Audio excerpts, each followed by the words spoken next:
बहुत घबराहट के साथ कमलमणि ने अंतःपुर में प्रवेश किया। घर में प्रवेश कर उन्होंने पूछा, सूर्यमुखी कहाँ है?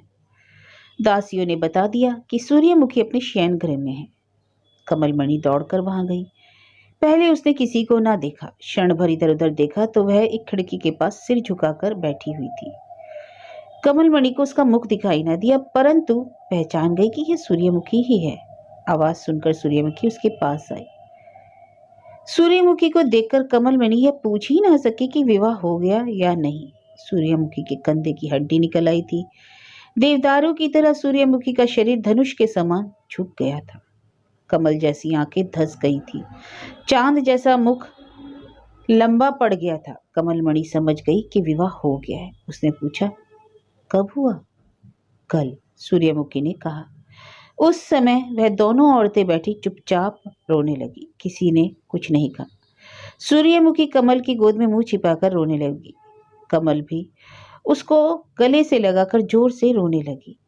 तीसरे पहर तक दोनों में बात नहीं हुई। सूर्यमुखी ने पूछा, तुम सुखी हुई? कौन कहता है?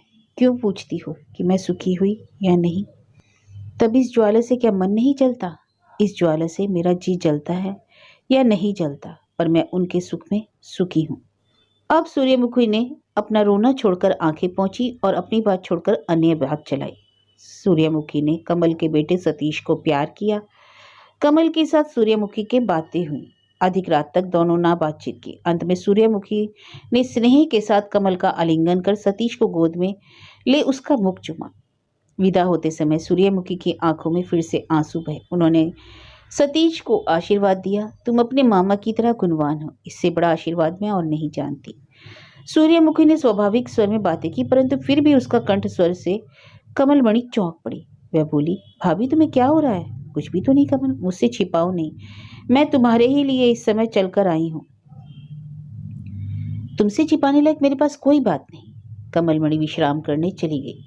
सूर्यमुखी की एक ही बात छिपाने को थी, वह कमल सवेरे ही जान सकी। उसने सवेरे सूर्यमुखी के शयनगार में जाकर देखा कि सूर्यमुखी वह नहीं थी। शैया पर एक पत्र पड़ा था।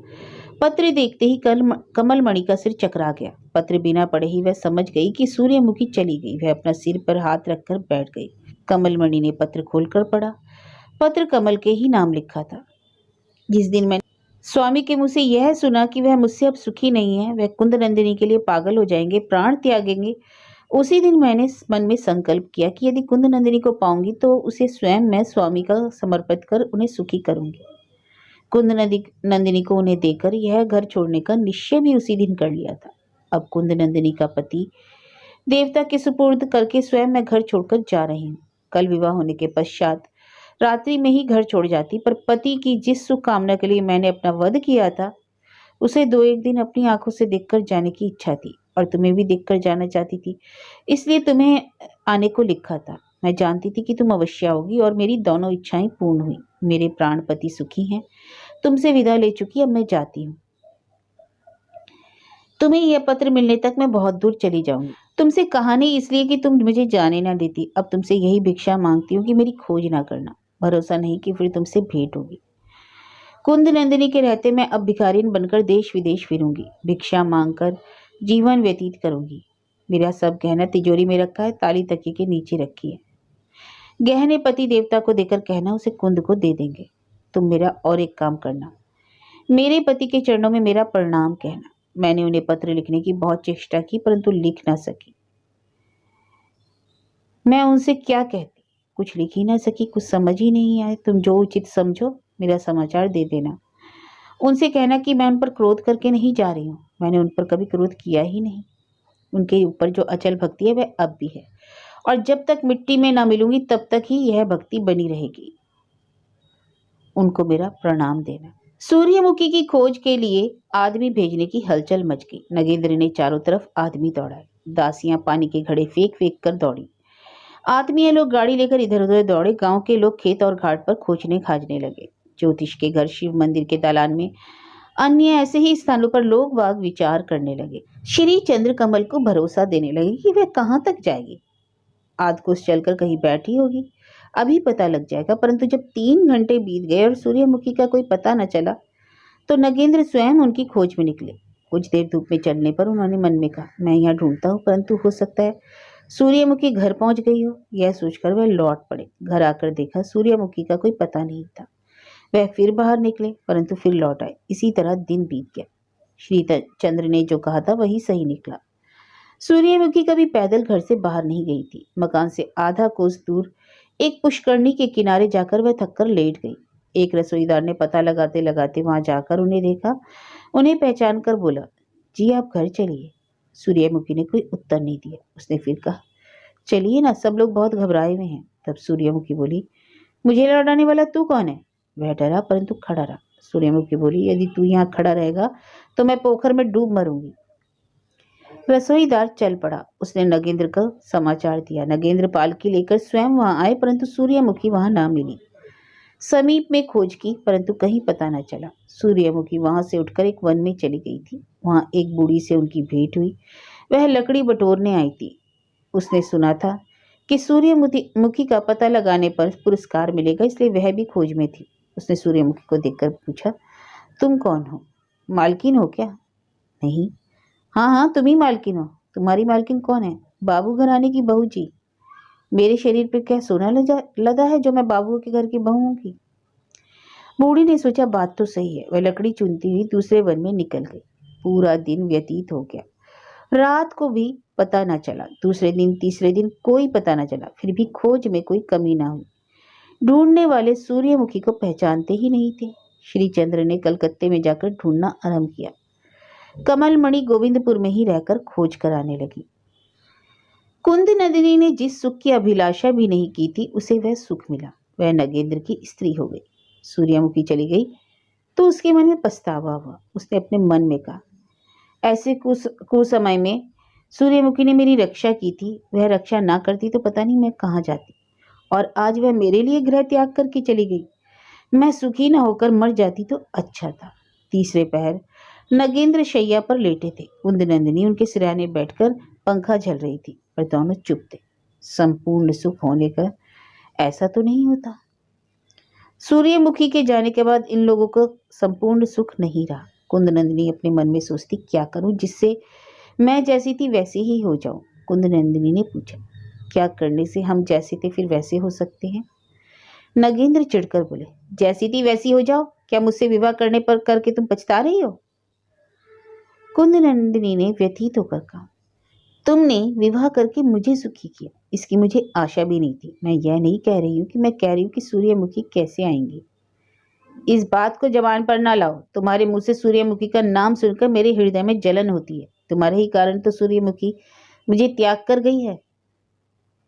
कुंद नंदिनी यह जानती थी, परंतु नगेंद्र के ऐसा कहने पर कुंद व्यथित हुई। उसने सोचा कि यह उसका तिरस्कार है, उसका भाग्य ही खराब है। परंतु उसने कोई दोष नहीं किया। सूर्यमुखी ने ही तो विवाह कराया था। कुंद और कोई बात न कहकर पंखा झलती रही। कुंद नंदिनी को चुप देखकर नगेंद्र बोले, बोलती क्यों नहीं? क्या नाराज हो गई? नहीं। केवल नहीं कहकर चुप हो गई? क्या तुम अब मुझसे प्रेम नहीं करती? करती क्यों नहीं?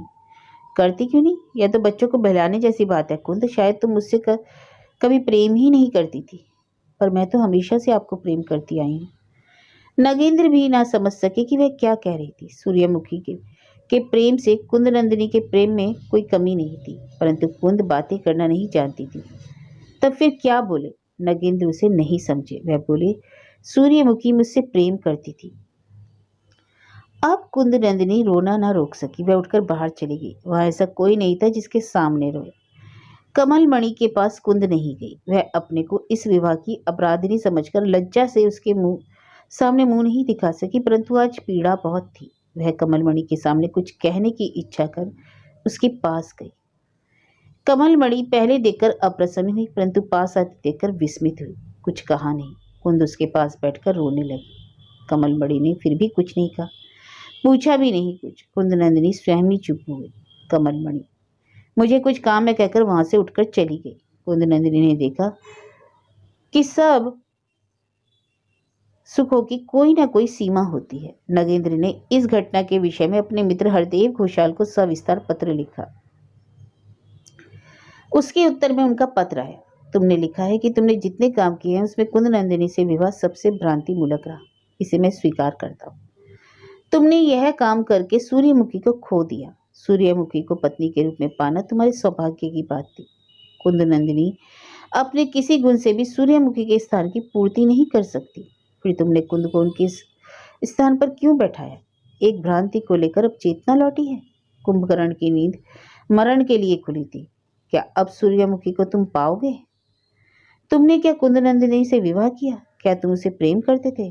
प्रेम तो करते ही थे, उसके लिए तुम पागल हो रहे थे, तुम्हारे प्राण निकल रहे थे। तुम्हें कोई 15 दिन हुए उससे विवाह किया। क्या तुम अब भी सच कहोगे क्योंकि उससे प्रेम करते हो? सूर्यमुखी कहाँ गई? सोचा था कि बहुत सी बातें लिखूंगा, किंतु आज आगे ना लिख सका। बड़ा कष्ट हो रहा है। मैं तुम्हारे मन की दशा समझ सकता हूँ। तुम कुंद नंदिनी को प्रेम करते थे, आज भी करते हो, परंतु यह ठीक है कि वह आंखों का प्रेम था, पर किंतु सूर्यमुखी के साथ तुम्हारा हृदय का प्रेम था। वह कुंद नंदिनी की छाया से ढक गया था और सूर्यमुखी को खोकर तुम उसे समझे। जब तक सूर्य प्रकाशित रहता है हम उसकी किरण से संतप्त होते रहते हैं। बादल भले लगते हैं, परंतु सूर्य के अस्त होने पर सूर्य के महत्व का ज्ञात होता है। बिना सूर्य के संसार अंधकार पूर्ण है। तुमने भयानक भूल की है, परंतु मैं इसके लिए तुम्हारा तिरस्कार न करूंगा। तुम जिस भ्रम में थे उसका दूर होना बहुत कठिन है। मन के दो भावों के लोभ को प्रेम कहते हैं। जिस अवस्था में दूसरे के सुख के लिए हम अपने सुख को त्यागने को उद्यत हो जाते हैं उसे प्रेम कहते हैं। अन्यथा सब लोग हैं। रूपवती से रूपवती की लालसा प्रेम नहीं। भूखे का अन्न के प्रति आकर्षक प्रेम नहीं। कामातुर का रूपवती के प्रति आकर्षण भी उसी तरह प्रेम नहीं। सूर्यमुखी के प्रति तुम्हारा पति प्रेम तुम्हारी आंखों से अदृश्य हो गया था, इसलिए मैं तुम्हारा तिरस्कार न करूंगा। मैं तुम्हें यही राय दूंगा कि जो कुछ शेष है उसी पर अब संतोष करो। तुम निराश ना होना, सूर्यमुखी अवश्य आएंगी, क्योंकि तुम्हें बिना देखे वह रह नहीं सकेगी, और जब तक नहीं आती है तब तक तुम कुंद नंदिनी से स्नेह करो। तुम्हारे पत्र से जहां तक समझा हूं वह भी गुणी है।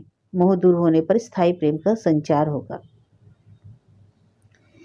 यह होने पर तुम उसे लेकर सुखी हो सकोगे। यदि सूर्यमुखी से फिर भेंट ना हो तो उसे भूल भी सकोगे। प्रेम का कभी अनादर न करना, क्योंकि प्रेम ही मनुष्य का एकमात्र सुख है। नगेंद्र ने हरदेव घोषाल के पत्र का उत्तर दिया। तुम्हारा पत्र पाया। मानसिक कलेश के कारण उत्तर देने में विलंब हुआ। तुम्हारी ही सलाह सत्य है, परंतु मैं घर में मन को स्थिर नहीं कर सकता। सूर्यमुखी मुझे छोड़कर चली गई, उसका कोई समाचार नहीं मिला। वह जिस ओर गई मैंने भी उसी ओर जाने का निश्चय किया है। मैं भी गृह त्याग करूंगा, देश देश उसे खोजता फिरूंगा। उसको पाऊंगा, घर लेकर आऊंगा, नहीं तो अब ना आऊंगा। कुंद नंदिनी को लेकर अब इस घर में नहीं रह सकता। वह आंखों का कांटा बन गई है। उसका दोष नहीं, दोष मेरा ही है, परंतु मैं उसका मुंह नहीं देख सकता। वह रोती है, मैं क्या करूं। मैं चला। शीघ्र ही तुमसे भेंट होगी, तुमसे मिलकर ही कहीं जाऊंगा। नगेंद्र ने जो लिखा वही किया। संपत्ति की देखरेख दीवान पर छोड़कर पर्यटन के लिए निकल पड़े। कमलमणि कलकत्ते चली गई। कुंद नंदिनी अकेली दत्त भवन में रह गई। हीरा दासी उसकी सेवा में नियुक्त हुई। दत्त घराने में अंधकार छा गया। यह मायापुरी सूर्यमुखी और नगेंद्र के चले जाने से अब अंधकार पूर्ण हो गई। कुंद नंदिनी नगेंद्र के चले जाने पर अकेले उस विस्तृत पुरी में बिना आश्रय के पड़ी रह गई, और नगेंद्र सूर्यमुखी के खोज में देश देश घूमने लगे। यही सब सोचते हुए पालकी पर सवार होकर नगेंद्र चल पड़े। पालकी का दरवाजा खुला था।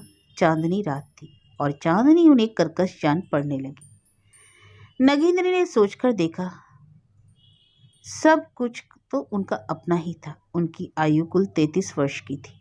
इसी में उन्होंने सब कुछ, जिन चीज़ों से मनुष्य सुखी होता है, खो दिया। विधाता ने जिस परिमाण में यह सब उन्हें दिया और उतने ही परिमाण में शायद और किसी को नहीं दिया। धन, ऐश्वर्य, संपत्ति, मान, यह सब उनके पास था। बुद्धि ना होने से उससे सुख नहीं मिला। उसमें भी विधाता ने कृपणता नहीं की थी। शिक्षा भी माता पिता ने दी थी। रूप, बल, स्वास्थ्य, प्रणयशीलता, सभी कुछ तो उन्हें प्राप्त हुआ। इंद्रिय दमन कर सकते तो सूर्यमुखी क्यों मरती। मैंने सूर्यमुखी का वध किया, मुझसे अधिक पापी कौन है। क्या सूर्यमुखी केवल मेरी स्त्री नहीं थी? सूर्यमुखी मेरी सब कुछ थी। संबंध में स्त्री सौहार्द, भाई आदर में बहन, कुटुंबनी, स्नेह में माता, भक्ति में क्या, प्रमोद में शिक्षक, सभी कुछ तो सूर्यमुखी थी। मरी आंखों का तारा, हृदय का रक्त, शरीर का जीवन, सभी कुछ वह थी। एकाएक उन्हें याद आया कि वह आराम से पालकी पर सवार होकर जा रहे हैं और सूर्यमुखी पैदल चलकर बीमार हुई। नगेंद्र उसी समय पालकी से उतरकर पैदल चलने लगे। कहार खाली पालकी लेकर पीछे पीछे चले। वह सवेरे जिस नगर में पहुंचे वहां पालकी छोड़कर कहारों को विदा कर दिया। बाकी रास्ता उन्होंने पैदल ही समाप्त किया। उन्होंने मन में सोचा कि मैं अपने जीवन को सूर्यमुखी के वध के प्रायश्चित में उत्सर्ग कर दूंगा। कैसा प्रायश्चित? सूर्यमुखी घर छोड़कर जिन सुखों से वंचित हुई, मैं उन सब का त्याग करूंगा। ऐश्वर्य, संपदा, दास दासी, बंधु बांधव से कोई मतलब ना रखूंगा। सूर्यमुखी ने गृह त्याग के समय जिन कलेशों को भोगा, मैं उसी कलेश को भोगूंगा। जिस दिन गोविंदपुर से यात्रा करूंगा उस दिन पैदल चलूंगा। जहां जहां अनाथ स्त्रियों को देखूंगा उनका उपकार करूंगा। जो रुपए मैंने अपने खर्च के लिए रखे हैं उन रुपयों से अपने प्राण मात्र को धारण कर स्त्रियों की सेवा में खर्च करूंगा। जिस संपत्ति का हक त्याग कर सतीश को देगा उसका भी आधा हिस्सा मेरे जीवन भर सतीश सहायताहीन स्त्रियों की सहायता के लिए खर्च करेगा। यह भी दान पत्र में लिख दूंगा। प्रायश्चित, इस पाप का ही यह प्रायश्चित होगा। श्री चंद्र ने पूछा, सूर्यमुखी का कोई समाचार मिला? वह स्वर्ग में है। श्री चंद्र चुप रहे। नगेंद्र भी चुपचाप सिर झुकाए रहे। फिर बोले, तुम स्वर्ग को नहीं मानते? मैं जानता हूँ। श्री चंद्र जानते थे कि पहले नगेंद्र स्वर्ग को नहीं मानते थे। वे समझ गए कि अब मानते हैं। बोले, मानते हैं। स्वर्ग प्रेम और वासना की सृष्टि है, परंतु सूर्यमुखी कहीं नहीं है। यह बात सही नहीं है। सूर्यमुखी स्वर्ग में है, इस विचार में भी सुख है। दोनों चुपचाप बैठे रहे। श्री चंद्र जानते थे कि वह समय धैर्य बंधाने का नहीं है। पराई बात विष के समान जान पड़ेगी। यह समझकर श्री चंद्र ने नगेंद्र के लिए शैया आदि का प्रबंध किया। भोजन के लिए पूछने का साहस न हुआ। सोचा यह भार कमल पर रहेगा। कमल ने सुना कि सूर्यमुखी नहीं रही तो वह जड़ हो गई। सतीश को अकेला छोड़ उस रात कमलमणि बाहर आ गई। कमलमणि के बाल खोले रोती देखकर दासी ने सतीश चंद्र को संभाल लिया। श्री चंद्र लाचार होकर अपनी बुद्धि पर निर्भर कुछ खाना लेकर नगेंद्र के सामने आए। नगेंद्र बोले, इसकी आवश्यकता नहीं, तुम बैठो। तुम्हारे लिए अनेक बातें हैं, वही कहने आया हूँ। नगेंद्र ने रामकृष्ण वैद्य से जो सुना था वह सब श्री चंद्र से कहा। फिर भविष्य के संबंध में जो कल्पना की थी वह सब बतलाया। ब्रह्मचारी के साथ राह में तुम्हारी भेंट नहीं हुई? आश्चर्य है, वह कलकत्ते से तुम्हारी खोज में मधुपुर गए हैं। तुमने ब्रह्मचारी का पता कैसे पाया? वह बहुत ही महान पुरुष हैं। तुम्हारे पत्र का उत्तर ना पाकर वह गोविंदपुर गए। गोविंदपुर में तुम्हें नहीं पाया। उन्हें पता चला कि काशी में तुम्हारा पता मिलेगा। काशी जाकर उन्होंने सुना कि मेरे यहाँ तुम्हारा पता मिलेगा। तब वह मेरे पास आए। वह परसों मेरे पास आए थे। मैंने उन्हें तुम्हारा पत्र दिखाया तो वह मधुपुर गए हैं। कल रात रानीगंज में तुमसे भेंट होने की संभावना थी। मैं कल रानीगंज में नहीं था। उन्होंने सूर्यमुखी की बात तुमसे कही। यह सब कल बतलाऊंगा। तुम समझते हो कि सुनने से मेरा कलेश बढ़ेगा? यह कलेश अब बढ़ने वाला नहीं, तुम कहो। तब श्री चंद्र ने ब्रह्मचारी के कहने के अनुसार उनसे सूर्यमुखी का रास्ते में मिलना, बीमारी का हाल और चिकित्सा तथा अपेक्षाकृत निरोग होने का हाल सुनाया। बहुत कुछ छोड़कर उन्होंने यह भी बताया कि सूर्यमुखी ने कितना दुख उठाया। यह सुनकर नगेंद्र घर से निकले। श्री चंद्र साथ साथ चले। श्री चंद्र को साथ आते देख नगेंद्र क्रुद्ध हुए। उन्होंने मना किया। नगेंद्र रात के 2 प्रहर तक पागलों की तरह इधर उधर घूमते रहे। इच्छा थी कि उस भीड़ में अपने को भुला देंगे। तब फिर नगेंद्र श्री चंद्र के घर लौट आए। श्री चंद्र फिर उनके पास बैठे। नगेंद्र ने कहा, और भी बातें हैं। वह कहाँ गई थी और क्या था? ब्रह्मचारी ने अवश्य उनसे सुना होगा। ब्रह्मचारी ने तुमसे कुछ और क्या कहा? क्या आज इन बातों की आवश्यकता है? आज थके हुए थोड़ा विश्राम करो। नगेंद्र ने भुआई चढ़ाकर कर्कश स्वर में कहा, कहो। श्री चंद्र ने देखा नगेंद्र पागल जैसे हो गए। बिजली भरे मेघ की तरह उनका मुख काला हो रहा था। डरकर श्री चंद्र ने कहा, कहता हूँ। यह सुनकर नगेंद्र का मुख प्रसन्न हुआ। श्री चंद्र ने संक्षेप में कहा, गोविंदपुर से सूर्यमुखी सड़क सड़क चलकर उस ओर पैदल आई थी। नित्य कितना रास्ता चलती थी? 1 कोस 1.5 कोस। वह तो 1 पैसा भी मकान से लेकर नहीं गई थी। उतने दिन कैसे बीते? किसी दिन उपवास में, किसी दिन भिक्षा में। यह कहकर श्री चंद्र ने नगेंद्र को डांटा। वह अपने हाथ में अपना मुंह लेकर रोते रहे। मरने से सूर्यमुखी के पा जाओगे? यह कहकर नगेंद्र का हाथ अपने हाथ में ले लिया। कहो, तुम स्थिर होकर सुनोगे तो मैं आगे कुछ ना कहूंगा। श्री चंद्र की बात नगेंद्र के कानों तक नहीं पहुंची। उनकी चेतना लुप्त हो गई थी। नगेंद्र आंखें मूंदकर सूर्यमुखी के रूप का ध्यान करते रहे। वह देख रहे थे कि सूर्यमुखी राजरानी होकर बैठी हुई है। श्रीचंद्र ने फिर कहना आरंभ किया। सूर्यमुखी ने अधिक दिन तक कष्ट नहीं पाया। एक धनाढ्य ब्राह्मण सपरिवार काशी जा रहा था। एक दिन नदी किनारे सूर्यमुखी वृक्ष के नीचे सो रही थी। ब्राह्मण वहीं रसोई बनाने को रुक गए। उनकी गृहिणी के साथ सूर्यमुखी की बातें हुई। उन्हें देखकर सूर्यमुखी ब्राह्मण बहुत प्रसन्न हुए। उन्होंने सूर्यमुखी को काशी ले जाने के लिए राजी भी कर लिया। उस ब्राह्मण का नाम क्या है? उसका मकान कहाँ है? नागेंद्र ने फिर उत्तप्त होकर पूछा। ब्राह्मण के परिवार के साथ सूर्यमुखी वहां तक गई। कलकत्ता तक नाव में, कलकत्ता से रानीगंज तक रेल में, रानीगंज से बुलंदशहर ट्रेन से गई। यहाँ तक उन्हें चलने का कष्ट नहीं हुआ। उसके बाद क्या ब्राह्मण ने उन्हें विदा कर दिया? सूर्यमुखी ने स्वयं विदा ले ली। फिर वह काशी ने गई। कितने दिन तुम्हें बिना देखे रहती। तुम्हें देखने की इच्छा से वह फिर पैदल लौटी। बात कहते कहते श्रीचंद्र की आंखों में आंसू आ गए। उन्होंने नगेंद्र के मुंह की ओर देखा। श्रीचंद्र की आंखों के आंसुओं से नगेंद्र का विशेष उपकार हुआ। वह श्रीचंद्र को गले लगाकर उनके कंधे पर सिर रखकर खूब रोए। वहां जाकर अब तक रोए नहीं थे। उनका रुका हुआ शोक बह गया। नगेंद्र श्रीचंद्र के कंधे पर मुंह रखकर बालकों की भांति रोते रहे। उससे उनकी तकलीफ कुछ कम हो गई। नगेंद्र के कुछ शांत होने पर श्रीचंद्र ने फिर कहा, इन सब बातों की आवश्यकता नहीं है, और कहोगे भी क्या?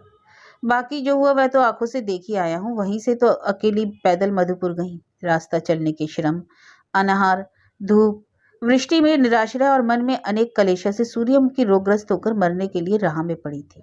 श्रीचंद्र चुप रहे, फिर बोले, भाई अब की व्यर्थ इन सब बातों की चिंता कर रहे हो। तुम्हारा कोई दोष नहीं। तुमने उनकी बिना राय अपने मन से कोई काम नहीं किया जिससे अपना दोष नहीं होता। उसके लिए बुद्धिमान अनुताप नहीं करते। नगेंद्र समझे नहीं। वह जानते थे कि सब दोष उनका ही है। उन्होंने क्या विश्व वृक्ष के बीज को अपने हृदय से उखाड़ कर नहीं फेंका है? देवेंद्र को चौकीदारी से भगवा कर हीरा मन ही मन खूब हंसी थी, परंतु उसके बाद उसे बहुत पश्चाताप हुआ। हीरा मन में सोचने लगी, मैंने उन्हें अपमानित करके उचित नहीं किया। उन्होंने मुझ पर ना जाने कितना क्रोध किया होगा। देवेंद्र भी हीरा को दंड देने का प्रपंच रच रहे थे। उन्होंने मालती द्वारा हीरा को बुलवाया। हीरा वहां चली गई। देवेंद्र ने तनिक भी क्रोध प्रकट नहीं किया और बीती घटना का जिक्र तक न किया। उसके साथ मीठी मीठी बातें करते रहे। देवेंद्र हीरा के लिए मकड़ी जैसा जाला बुनने लगे और लोभीन हीरा सहज ही उस जाले में फंस गई। वह देवेंद्र पर मुग्ध हो उठी। उसने सोचा यही प्रणय है। हीरा की सारी चतुराई मिट्टी में मिल गई। देवेंद्र ने सब बातें छोड़कर तानपुरा उठाया और गाना प्रारंभ किया। देवेंद्र ने ऐसी मधुमय तान छेड़ी कि हीरा मंत्रमुग्ध होकर मोहित हो गई। उसका हृदय और मन प्रेम में डूब गए। उसकी दृष्टि में देवेंद्र संसार में सबसे सुंदर और आदरणीय जान पड़े। हीरा की आंखों से आंसू निकल पड़े। देवेंद्र ने तानपुरा एक और रख दिया और बड़े आदर से हीरा के आंसू पहुंच दिए। हीरा रोमांचित हो उठी। देवेंद्र ने सरस बातचीत आरंभ की। हीरा ने मन में कहा, क्या यही स्वर्ग का सुख है? हीरा ने पहले कभी ऐसी बातें नहीं सुनी थी। यदि हीरा विशुद्ध हृदय होती तो समझती कि यह नरक था, पाप था। देवेंद्र प्रेम वर्णन में बहुत चतुर थे। उनके मुंह से प्रेम की महिमा सुनकर हीरा उन्हें देवतुल्य समझ स्वयं सिर से पैर तक प्रेम रस में डूब गई। देवेंद्र ने फिर संगीत उठाया। हीरा भी उनके साथ अपनी कल कंठ ध्वनि को मिलाने लगी। देवेंद्र ने हीरा से गाने को कहा। हीरा ने संगीत आरंभ किया। हीरा के गले से ऊंची आवाज निकली। हीरा ने मुग्ध होकर प्रेम राग गाया। फिर दोनों पाप विलास के वशीभूत होकर एक दूसरे से अपना प्रेम प्रकट किया। हीरा देवेंद्र के अंक में जाकर हंसते हंसते प्रेम की स्वीकृति देकर अनायास ही उनसे विमुख हो गई। परंतु जब जान पड़ा कि देवेंद्र प्रणयशील नहीं है तो फिर उसकी प्रवृत्ति उधर हो गई। इसी अप्रवृत्ति के कारण विश्व वृक्ष में उसके भोग का फल उत्पन्न हुआ। हीरा अवसर पाकर वहां से भाग आए। धर्म की बड़े कष्ट से रक्षा की जाती है और वह तनिक से असावधानी से नष्ट हो जाता है। हीरा की भी यही दशा हुई। जिस धन के लोभ में हीरा ने यह महारत्न बेचा वह कानी कौड़ी देवेंद्र के प्रेम बाढ़ की पानी की तरह था। हीरा उसमें बह गई। मनुष्य बहुत दिन के संचित धन को पुत्र के विवाह या अन्य उत्सव में एक दिन के सुख के लिए नष्ट कर डालता है, वैसे ही हीरा इतने दिन बड़े यत्न से धर्म की रक्षा कर एक दिन के सुख के लिए उसे नष्ट कर जीवन भर पछतावे की राह पर जा खड़ी हुई। हीरा ने देवेंद्र द्वारा परित्यक्त होने पर पहले तो हृदय में बहुत व्यथा पाई, परंतु केवल परित्यक्तता ही नहीं, देवेंद्र द्वारा ऐसे अपमानित की गई कि वह असहनीय हो उठा। जब भेंट में अंतिम दिन हीरा ने देवेंद्र के पैरों पर लेटकर कहा, दासी का परित्याग न करना, तब देवेंद्र ने उससे कहा, मैंने केवल कुंद नंदिनी के लोभ में तुम्हारा इतना सम्मान किया था। यदि कुंद के साथ भेंट करो तुमसे मेरी बातचीत रहेगी, वरना नहीं। तुम जैसी गर्विता हो वैसा ही मैंने तुम्हें प्रतिफल दिया। तुम इस कलंक की टोकरी को सिर पर रखकर अपने घर जाओ। हीरा की आंखों में अंधकार छा गया। जब उसका मस्तक ठीक हुआ तो देवेंद्र के सामने खड़ी होकर बोही टेढ़ी कर आंखें लाल कर सैकड़ों मुंह देवेंद्र का तिरस्कार करने लगी। मुंह की तेजी पापिष्ठा स्त्रियों जैसा करना जानती है, वैसे ही उसने किया। देवेंद्र का भी धैर्य छूटा। उन्होंने हीरा को लात मारकर प्रमोद उद्यान से बाहर निकाल दिया। हीरा पापिष्ठा थी और देवेंद्र पापिष्ठ। इस प्रकार इन दोनों का प्रेम पूर्ण हुआ। हीरा लात खाकर घर नहीं गई। गोविंदपुर के एक डोम चिकित्सा करता था। चिकित्सा या दवा वह कुछ नहीं जानता, केवल विष की गोलियों की सहायता से लोगों का प्राण संहार करता था। हीरा ने उस रात उसके घर जाकर उसे आवाज देकर चुपके से कहा, एक सियार नित्य मेरी रसोई खा जाता है, मैं उसे बिना मारे नहीं रह सकती। सोचा भात में विष मिलाकर रख दो, वह आज रसोई खाने आए तो विष खाकर मर जाए। तुम्हारे पास विष है? क्योंकि मुझे ऐसा विष दो जिससे तुरंत मर जाए। डोम ने हीरा की बातों पर विश्वास न किया। वह बोला, मेरे पास सब कुछ है परंतु मैं उसे बेच नहीं सकता क्योंकि मुझे पुलिस पकड़ लेगी। अरे तुम कोई चिंता ना करो, या कोई जानने न पाएगा। मैं इष्ट देव और गंगा की शपथ खाकर कहती हूँ, मुझे ऐसा जहर दो जिनसे सियार मर जाए, मैं तुम्हें 50 रुपए दूंगी। चंडाल समझ गया कि वह किसी का प्राण लेगी, परंतु 50 रुपए का लोभ वह स्वर्ण न कर सका। विष देने को तैयार हो गया। हीरा ने घर से रुपए लाकर दिए। उसने घातक हलाहल हीरा को दे दिया। हीरा ने कहा, देखना यह किसी से कहना मत, इससे क्या होगे तो हम दोनों पकड़े जाएंगे। हीरा अपने घर चली गई। घर जाकर विष की पुड़िया हाथ में लेकर पहले वह बहुत रोई, फिर उसने आंख मूंद कर कहा, मैं किस दोष पर विष खाकर मरूं? जिसने मुझे मारा है उसे ना मारकर मैं मरूं। मैं जहर नहीं खाऊंगी। जिसने मेरी यह दशा की वह इसे खाएगा, या उसकी प्रेमिका कुंद नंदिनी। उनमें से एक दो को मारकर बाद में मरना होगा तो मरूंगी। हीरा विचित्र पागलों जैसी हंसने लगी।